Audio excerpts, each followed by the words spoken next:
जय श्री राम। जैसा कि मैं अगले एपिसोड में मैंने लग्नेश को एक नंबर से लेकर 5 नंबर तक के बारे में बताया था, उसी तरीके से आगे भी बताऊंगा।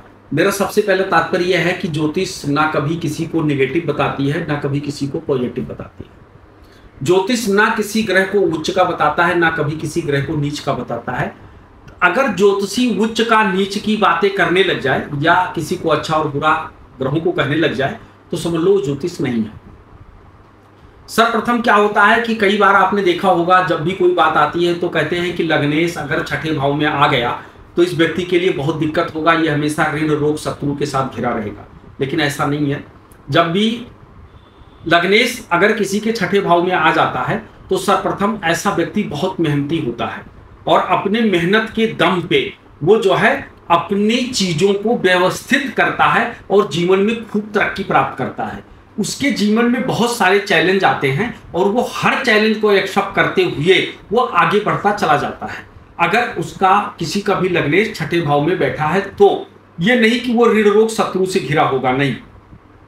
अगर वो कड़ी से कड़ी मेहनत करता है तो वो कभी भी ना तो ऋण से ग्रसित होगा, ना वो शत्रु से होगा और ना वो रोग से होगा। ये तीनों चीज उसके जीवन से साफ हो जाएगा क्योंकि लग्नेश उसके छठे भाव में बैठा है।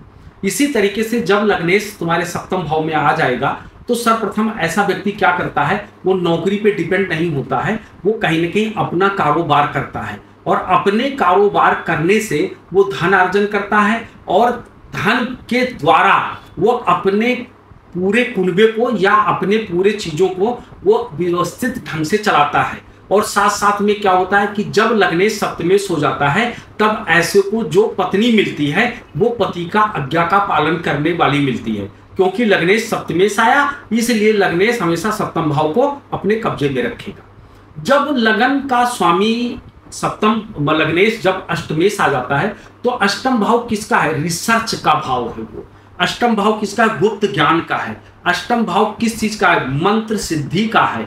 अष्टम भाव किस चीज का है? जीवन बीमा LIC का है। अष्टम भाव किस चीज का है? गणात धन का है। अष्टम भाव सबसे बड़ी जो बात है वो किसका है? मोक्ष का घर है अष्टम भाव, यानी वो ज्ञान जो हमको मोक्ष की तरफ ले जाए।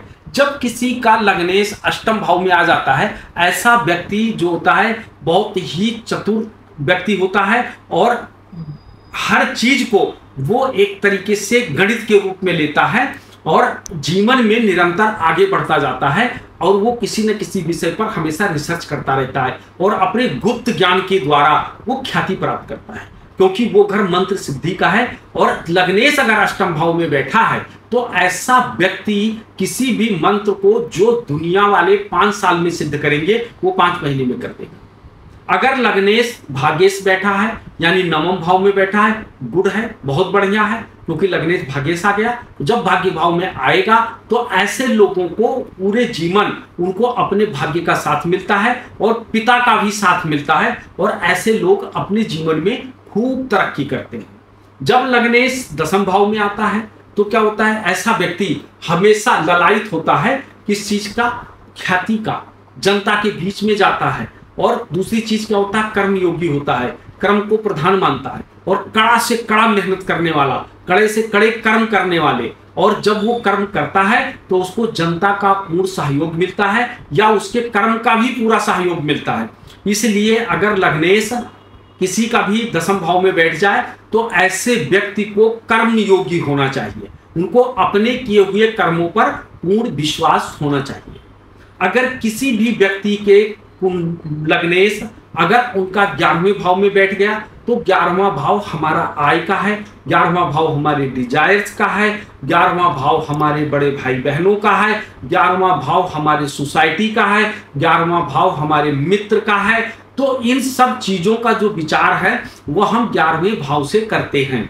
11वां भाव अगर हमारा लग्नेश 11वें भाव में बैठ गया ऐसा व्यक्ति कम उम्र से ही पैसा कमाना शुरू कर देता है और वो पैसे कमाने के लिए कुछ भी कर सकता है। ना वो छोटा काम सोचेगा ना वो बड़ा काम सोचेगा, उसे पैसा चाहिए। आगे चल करके वो व्यक्ति अगर प्रॉपर्टी से या भूमि से जुड़ा हुआ है और कंस्ट्रक्शन का काम करता है तो वो सोसाइटी बनाता है। जैसे आपने दिल्ली, मुंबई, कलकत्ता बड़े बड़े महानगरी में आप देखे होंगे सोसाइटी, एक बहुत घेर करके चारों तरफ से सोसाइटी नुमा बनाते हैं, वो होगा। और हमेशा अपने फ्रेंडों के बीच रहेगा, अपने फ्रेंडों से घिरा रहता है। तो 11वां भाव में अगर लग्नेश है, बहुत उत्तम, बहुत बढ़िया माना गया। लेकिन अगर आपका लग्नेश 12वें भाव में बैठा है, तो 12वां भाव किसका होता है? मुक्ति का माना गया है। 12वां भाव किसका होता है? हॉस्पिटल का माना गया। 12वां भाव ज्ञान का माना गया। 12वां भाव जो होता है तुम्हारा, वो सैया सुख का माना गया। 12वां भाव तुम्हारा अध्यापक का भी माना गया। और 12वां भाव तुम्हारा जो विदेश का भी माना गया। इसलिए अगर 12वें भाव या किसी भी भाव की हम बात करें तो उनके बहुत सारे मतलब फंक्शन है, बहुत सारी चीजें हैं। तो अगर लग्नेश 12वें भाव में आ गया तो ये कहा जाता है कि वो व्यक्ति अपने जीवन से टेंशन मुक्त हो गया। नहीं, ये किताब में लिखा है कि टेंशन मुक्त हो गया, वो टेंशन मुक्त नहीं होगा, वो हमेशा टेंशन में रहेगा। किसी न किसी चीज को लेकर के, हमेशा अपनी चीजों को लेकर के, व्यवस्थित करने को लेकर के, इन सारी चीजों को लेकर के कहीं ना कहीं वो टेंशन में रहेगा। लेकिन अगर वो व्यक्ति देश छोड़कर विदेश चला जाता है या विदेश की कंपनी में नौकरी करता है और वहां का वीजा नहीं लेता है, वहां का पासपोर्ट अगर नहीं लेता है, इंडियन पासपोर्ट रखता है और विदेश में है, तो ऐसा व्यक्ति खूब सारा धन कमाता है और उसको मानसिक सुकून बहुत बढ़िया मिलता है। अगर वो यहां ऐसा नहीं करता और जरा सा भी कहीं वो गलत लोगों के साथ में अगर फंस गया, तो ऐसे लोगों की कुंडली में, क्योंकि वो एकांतवास का है, तो ऐसे लोगों को जेल भी हो जाता है।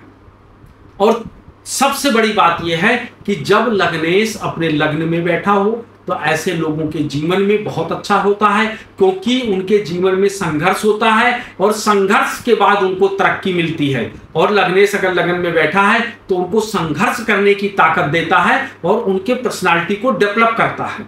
और ऐसे लोग जो होते हैं वो एक तरीके से अपने स्वास्थ्य का बहुत ध्यान रखते हैं, बहुत केयरिंग करते हैं अपने शरीर का। मेरा पेट निकल रहा है, मेरा वेट बढ़ रहा है, या मेरे साथ कुछ भी हो रहा है, वो उसको तुरंत मेंटेन करने में लग जाते हैं। तो इसलिए 1 नंबर से लेकर के और 12 भाव तक बैठा हुआ लग्नेश क्या फल देता है, इसके ऊपर हमने विश्लेषण किया।